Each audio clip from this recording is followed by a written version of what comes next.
So today, one package. A couple of others arrived over the weekend. But let's open this. I guess we'll begin with Wake Up Girls. You may recall there's a Wake Up Girls movie that came out sometime in the recent past. I'm having trouble getting in there. And this would be the TV series, and it's my understanding that the movie comes first and then the series, which is an interesting opposite way of how sometimes it works, I guess. At least for a series like this. This looks like a fairly, maybe moe blob or slice of life-y sort of show. Usually you build up to a movie. I'm not sure the details. It looks like it's subtitled only, region A only, but I'm not going to go too far with that. First of all, because I'm obviously opening the DVDs here, and second of all, because we're going to compare the DVD discs. There's 2 DVD discs.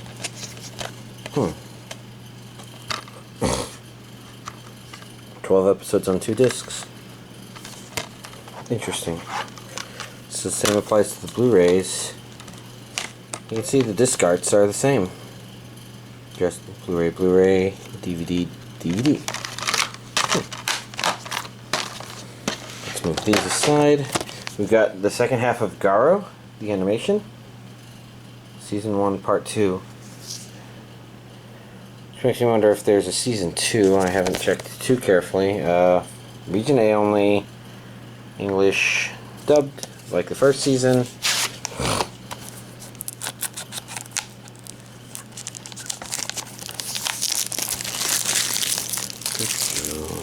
Going inside. Obviously, the artwork for that is very similar.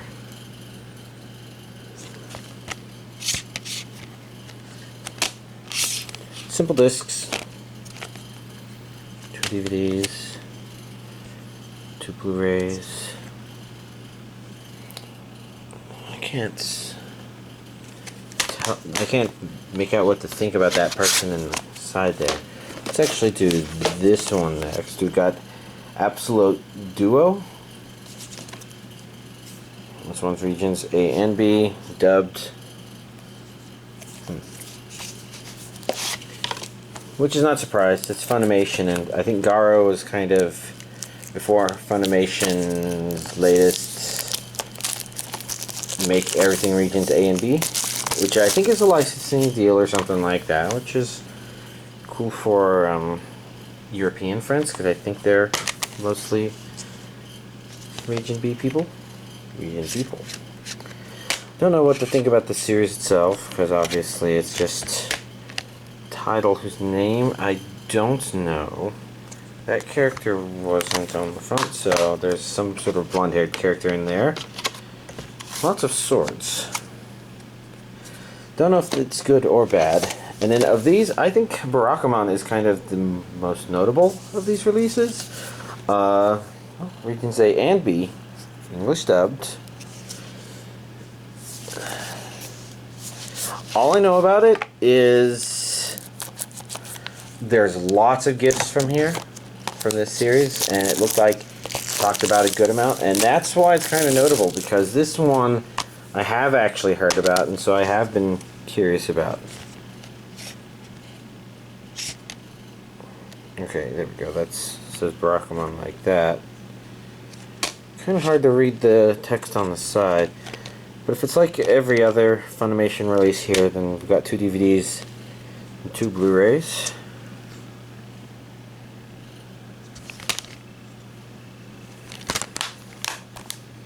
And I guess if you preferred that inner art cover, you could always use that. Not sure if it's immediately obvious, but the texture of this is different. This is your more standard Funimation slipcover. You know, Garo has it too. This one feels a little more coarse, I guess. I think that's pretty much the intention. But it's an interesting thing to mention. I obviously had a couple of other things. I had Persona 3 Movie 4 arrive. This would be Winter of Rebirth.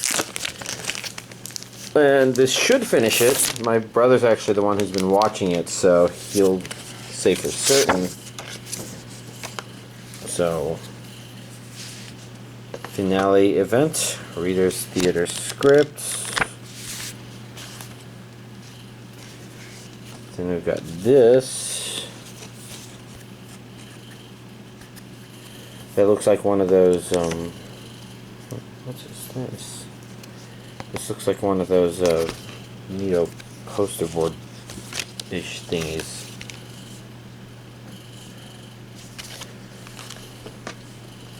We've got an English translation notebook for some of the material. And then we've got the material itself, which comes in an actual pretty nice container. I don't remember if the other ones were like this. It's pretty cool, actually. Got the Blu-ray itself. Over here we've got the soundtrack.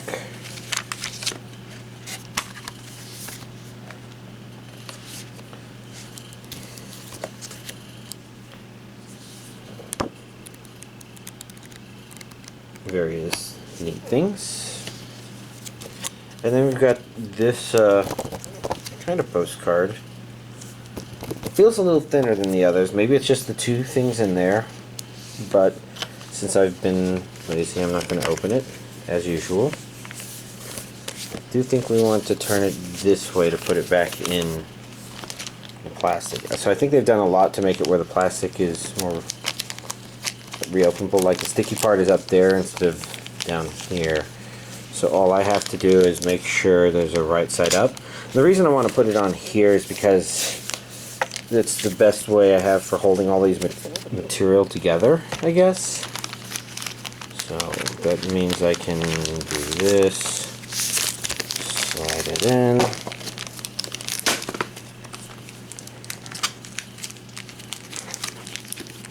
Do that, and we're not quite done. We've got one more, and that's a Sound Euphonium Volume 3, which you would think would be my high priority watch, but well, I'm more curious about Barakamon at this point. I mean, I do want to see how this series will end, and there should be only like 4, 11, 12, 13, and then 14, which is an OVA according to that.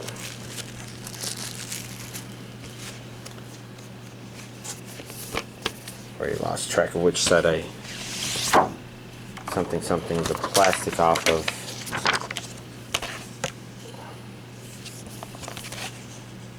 More girls holding musical instruments. And on the inside, that's right, we had these cards for various characters.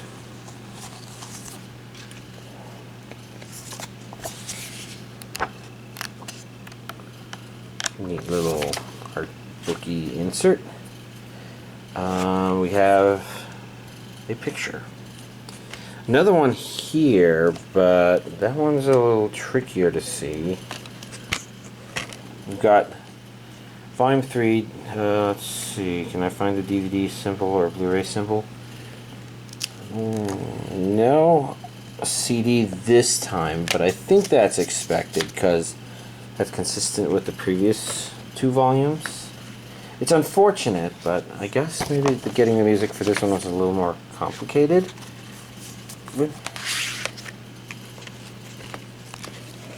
And I try to maintain that styrofoam there for the stability it supposedly causes, because who knows how long some of this stuff's going to be stored.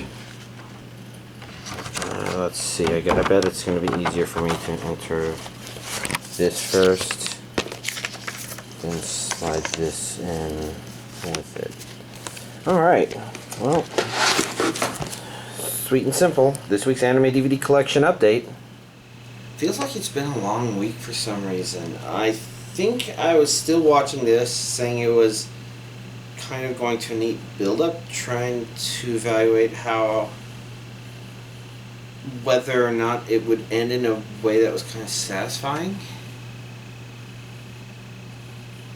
And I guess it was all neat. It's just right now my mind is drawing a blank as to what was happening. Feels like it's been a long time, more than a week, but you know, this was in my pile of things here to talk about. So obviously I finished it last week and I just can't remember exactly what happened. I'm remembering bits and pieces, but somehow I've forgotten the context under which how I felt was how I felt. All I know is I kind of felt like it was a nice anime to have watched. I think it was suggested that I watch it because it didn't necessarily, it wasn't necessarily one of those shows that was, oh yeah, this is obviously something a lot of people are going to enjoy. But it was one where a lot of people would, well, I guess not enjoy. It's a show that would not wow a lot of people, I guess. But I think a lot of people could enjoy it. I don't know. I'm trying to remember exactly what was said and how it was put, but brain's a little not recalling things at the moment. All I know is I thought it was neat. I'm trying to think if there's anything I can say about the final third, which is what I watched after last week's update, I think. But I don't know. Yeah, I guess we just have to stick with, it was pretty good. So, next up I decided to start Plastic Memories. I guess maybe it was the color. It's like, it's got good color to it, and I was just kind of curious. Because there's plenty of things here that are still to watch, to do. And I don't know, I guess I just selected this one. My thoughts on it. It's a bit of a mix. I thought the underlying premise was pretty good. And our main character makes these little... She makes mistakes. She's not, like, intolerable in that regard, but she's... So it makes her very kind of endearing, I guess. Some people are definitely going to hate that kind of character. I can think of a couple of friends that would not like her as a character, but I thought that it was a good balance to make her endearing. And then there's, of course, the fact that she makes these cute, I guess, little squeals sometimes when she does them. Squeal isn't quite the right word, because it kind of gives the impression of this shriek, but it's more like this a little squeak or something as opposed to a squeal. And obviously I'm not going to be a good embodiment of whatever that cuteness would be, but it's interesting. But like I said, it's a mix, and I guess for me a big part of the reason for that would be this orange-haired bitch. And she, you know, she was already kind of a rough, whatever. She's got a bad personality, but you tolerate them. It's just when they go over some sort of boundary. In this case, it's a boundary that actually, it reminds me a little of a scene from Attack on Titan. It's a flashback scene in which Eren Yeager is surrounded by 4 soldiers. You know, I don't want to go into too much details about the scene, but the point there was the same thing she did when I officially decided she needed to not be in this show, is they start making accusations and talking over the main character without giving them a chance to explain, because they've already decided what needs to happen, and they're like ignoring reality, and they keep going and going, and in the moment they're lacking in any introspection whatsoever, period. In this show, it was just somebody shut her up already. And of course the scene kept going on because I guess the series thought that would be an amusing moment. But honestly, it made it really stressful to even try to start up the next episode, because I didn't want to see anything with her, even though I kind of like the underlying idea. The basic premise, the reason it's called Plastic Memories, is kind of neat because it's all about these artificial humans who have an artificial lifespan, and it's kind of about the memories that need to be involved with them coming near the end of their lifespan, basically. And it's kind of also bigger, you know, it's neat, it's got neat colors, some amusing characters, but the orange-haired girl, she's, I think, an attempt to be tsundere, but again, she overstepped a certain boundary where I just don't find them tolerable as a human being. Again, the Attack on Titan instance of this, they try to explain it as, oh, these soldiers are just really, really careful, but they are very stupid. I mean, it's not even... Your ability to be independent in that universe is very important, but not to the point where you're, like, ignoring the fact that you're saying the exact opposite of somebody else, and everybody's talking over everybody, making accusations that we, the audience, know are fucking false. And honestly, that did a lot to destroy my respect for those characters. Hopefully I didn't say too much about that, because, you know, it's...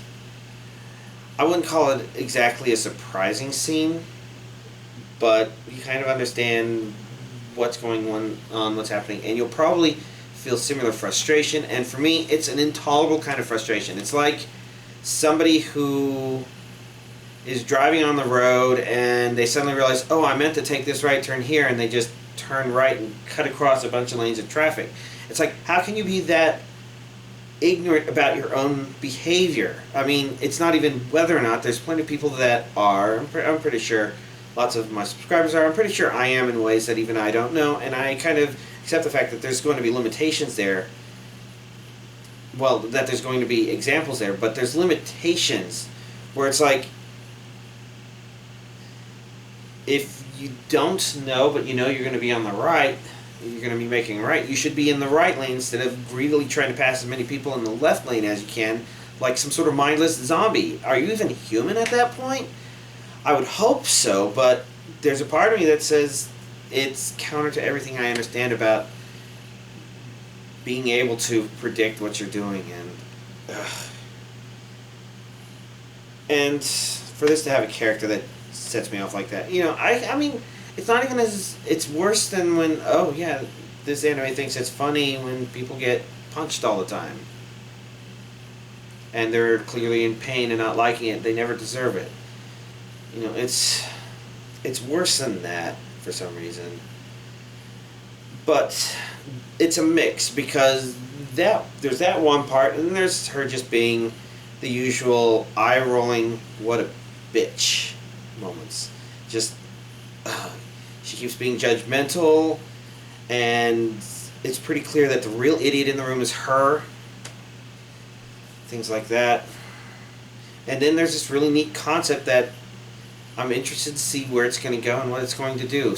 It balances out way more than it sounds like, because obviously I've got this one pain point. But... you know, like with the previous stuff, it's hard to remember a whole lot of stuff, so obviously pain points like this are going to stand out. I'm not sure if it's exactly because of that or what, but I kind of felt like playing more Monster Hunter lately. I think what's really going on there is I've been playing it real slowly, so I finally just went from 2-star village and started unlocking all the 3-star stuff, which means there's a lot of stuff to do, a lot of gathering quests that are actually giving me things that are nice to have for gathering. And that probably has contributed to the forgetfulness. But the reason I'm holding World Break is because even though I've got a lot of good things here to watch, and I do have some things to watch over there, and there's things to watch everywhere. I even had a sound euphonium. I guess what happened last night is... well, I gave myself enough time to watch a lot of stuff, and I think my plan was to watch this. I can't remember its name, but it's looks really neat. It's always looked really neat. I just need to finally watch it. For whatever reason, I was a zombie all day yesterday, and around the time when it's like, okay, I guess it's time to start getting ready for bed, I did have enough time to watch maybe one episode of Starting Something, not enough time for a movie, and I decided to go this because I kind of considered it to be lowbrow. I guess its rating isn't too bad. It's still in the 7s, but it's not going to turn any heads and make people go wow, or many heads maybe. Any is not the right word, because there's going to be some people who are experiencing this sort of anime for the first time, and this one actually, so far as of the first episode, looks okay in that regard. I'm not sure if it's actually thematically, in the grand scheme of things, good, because I'm going to put more time into it, but the entire point of this was I could probably play Monster Hunter a bit while watching this, because it's English dubbed, and it looks straightforward enough with its plots, sort of stuff. I guess we'll have to find out, because again, I've only watched the first episode, and it's hard to think what to make of the characters. I guess on the note of irritating female interest, you know, which is what the previous anime I was talking about had, this one hasn't done anything to really irritate me. It's got me more curious than anything.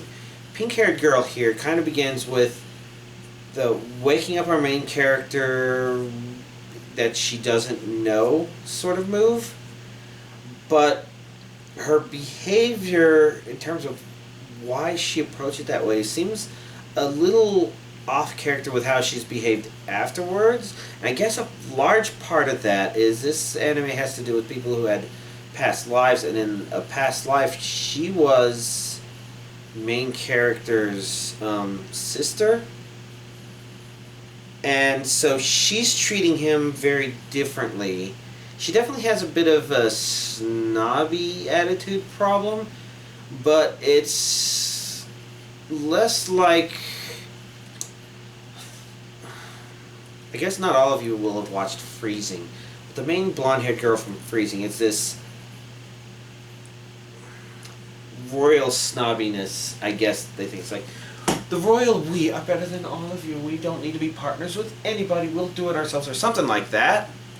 You know, there's behaviors like that out there, and she's not snobby like that. She's snobby like, maybe she thinks she's better than other people, but maybe not like everybody else's peasants. More like she just thinks she should be the leader. Maybe you understand what I mean.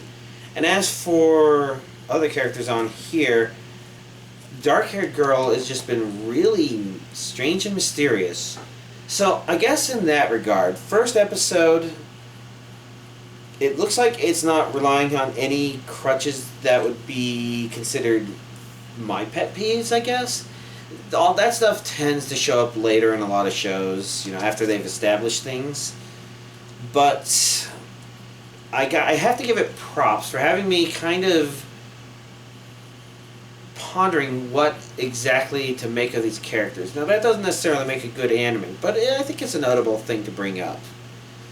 I'm not sure where it's going to go there, because obviously there's a lot more girls on here than I've met and had reasons. And is that a girl or a guy? It looks like a guy. And who knows, there could actually be, that person might actually be a guy. You never know, because sometimes these harems, they like to throw the girly guy in there. Not exactly Bishonen, since they're more like a guy who's indistinguishable from a girl, other than having the opposite reproductive organs than what you would expect. And I'm trying to remember what anime I watched recently where that was actually done. That was actually amusingly done. But I'm just trailing off. Again, first episode of this, I guess, now that I've had a chance to talk about it here and think about it a bit, you know, usually I have a couple more episodes to digest it. I guess actually it's pretty decent for what it is. But I think there's plenty that start out decently and don't really go anywhere with it. And that could be the reason for the rating, or it could just be that, you know, what I consider a decent start is actually...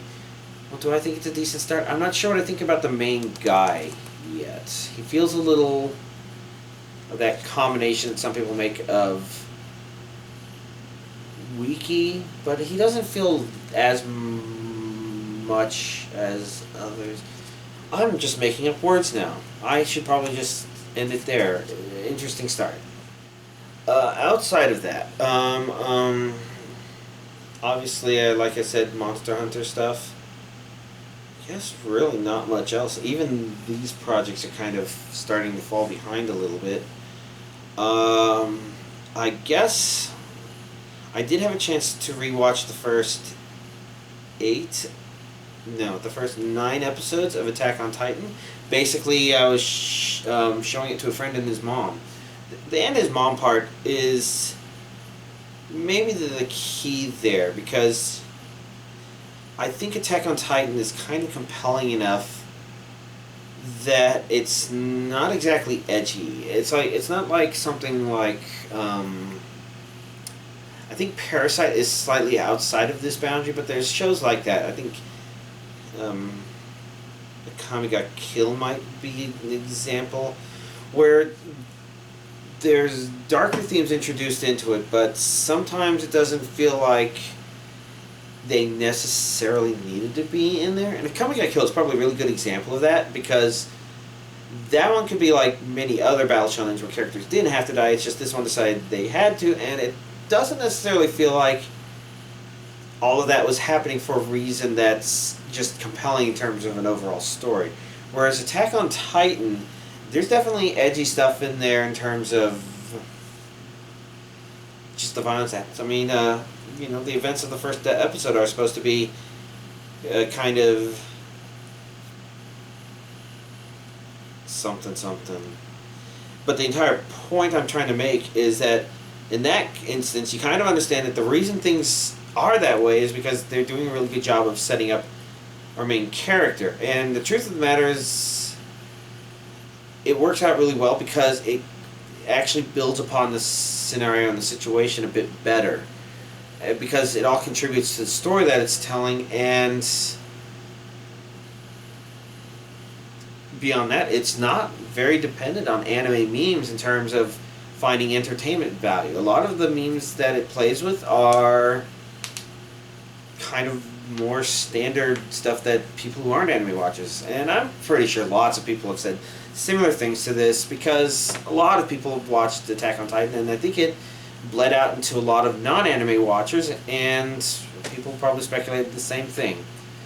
But I'm just appreciating it because, you know, his mom was able to watch, was able to follow, and she didn't react to it like it was all pointless. It's like when it has something violent happening, you kind of understand how it's part of this overall situation. And I wish I could think of other examples of what I mean by the edgy stuff. And it's kind of a derogatory term, but at the same time, I think that's just because some people have associated certain elements with it. It's sort of like brony's a derogatory term, but you'll see people who call me a brony because I buy My Little Pony Friendship is Magic. But really, they're using the derogatory term to try to associate people who are just entertained by the show as the same as people who are taking it too far. And I think somebody else was talking about how like furries kind of have a similar problem going on, and that would have been my assumption. It's like a kind of a derogatory term that's referring to a more generic problem, or general population term something. I don't know. It's all exhausting. And I think it's noteworthy because the truth of the matter is, even if people don't like the people who are too much into edgy stuff or something. They like edgy for the sake of edgy. It's kind of a good descriptive outside of that concept for these things that are like trying to introduce these more violent, darker themes to anime. And Attack on Titan is probably a really good example of why that as a concept should just be tolerated, even if you personally don't like edgy shows or people who like edgy shows or something like that. Because Attack on Titan, it's all about the evolution of memes, how people use stuff, and this show's using it really right. Although I'm babbling about Attack on Titan when everybody already knows about it. If you haven't watched it, maybe this gives you some insight. I mean, because while those are there, it's compelling. Although I did have somebody who commented they didn't like Attack on Titan. It would be interesting to watch it with them to kind of try and piece together as it goes what I connected with that they didn't.